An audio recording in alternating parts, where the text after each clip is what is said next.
Magandang umaga, bayan. Alam niyo ba na ang Pilipinas ay tahanan ng magkakaibang hanay ng mga katutubo? Tinatayang nasa pagitan ng 10% at 20% ng populasyon ay mga katutubo. Kaya naman ngayong araw ay ibabahagi namin sa inyo ang mga naiambag ng mga katutubo sa larangan ng agham at teknolohiya sa ating bansa.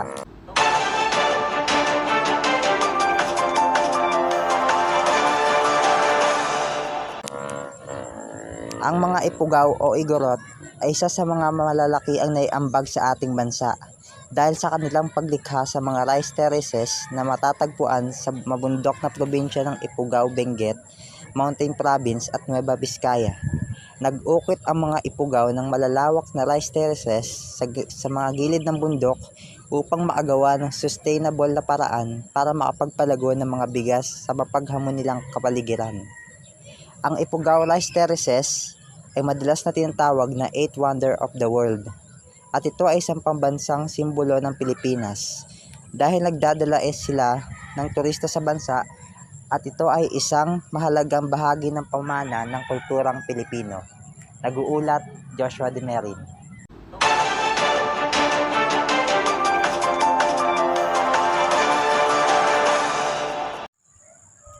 Ang mga igorot ay matatagpuan sa bulubunduking lalawigan ng Ifugao, Benguet, Mountain Province, Nueva Vizcaya sa Pilipinas.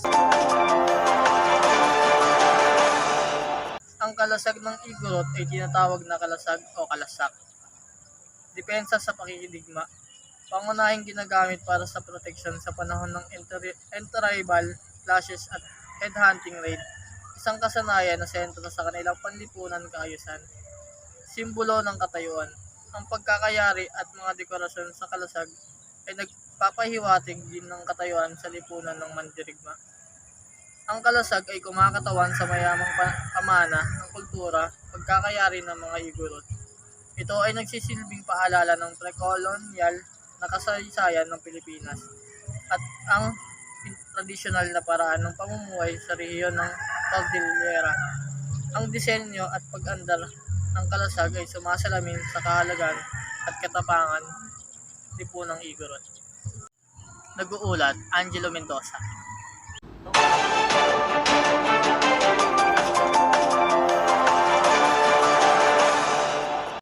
Ang mga tausog ay kilala rin bilang tausog, isa sa mga pinakamalaking pangkat etniko dito sa Timog Kanlurang Pilipinas.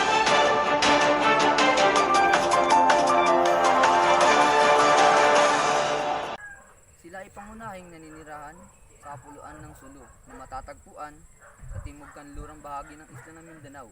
Ang kanilang lupa ay tradisyonal na pag-aari ng angkan at kontrolado nila ang mga ito. Ang salitang tausog ay nagmula sa salitang tao na nangangahulugang tao at ang sug naman ay nangangahulugang kasalukuyan, kaya't ito'y tumutukoy sa mga tao ng kasalukuyan. Ito ay tumutukoy sa pangunahing pangkat ng isang Islamisado sa kapuluan ng Sulu sa kanilang wika at kultura. Ang mga tausog ay kilala rin bilang mga Moro na isang pangkat etniko tawag sa mga Muslim sa Pilipinas.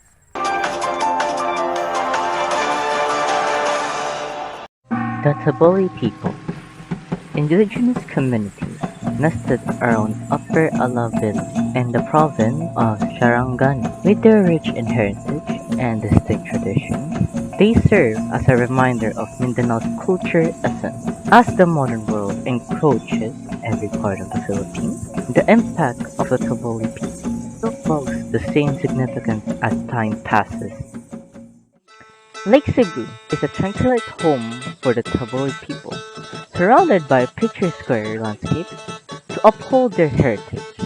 The Taboli Museum was established to promote cultural understanding and preservation.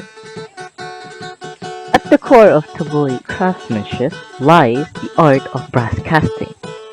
The Taboli artisans skillfully blend metallurgy and artistry to create intricate brass conchs. These conchs, adorned with elaborate designs, play a pivotal role in rituals and ceremonies, carrying stories of Taboli traditions and beliefs. Beyond their cultural value, the brass conchs also hold economic importance for the Taboli people. Highly sought after in both local and international markets, the craftsmanship behind the Kongs contributes to the community's sustainable livelihoods.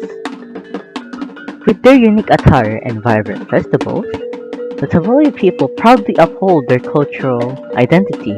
Their traditional clothing, often woven from indigenous materials, stands as a visual representation of their rich heritage. Valuing the science and technology of indigenous people is crucial for several reasons.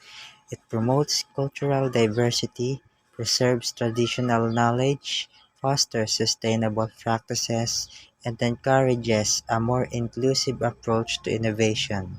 Recognizing and respecting indigenous contributions enhances our understanding of the environment and promotes collaboration for a more equitable and holistic approach to scientific advancement.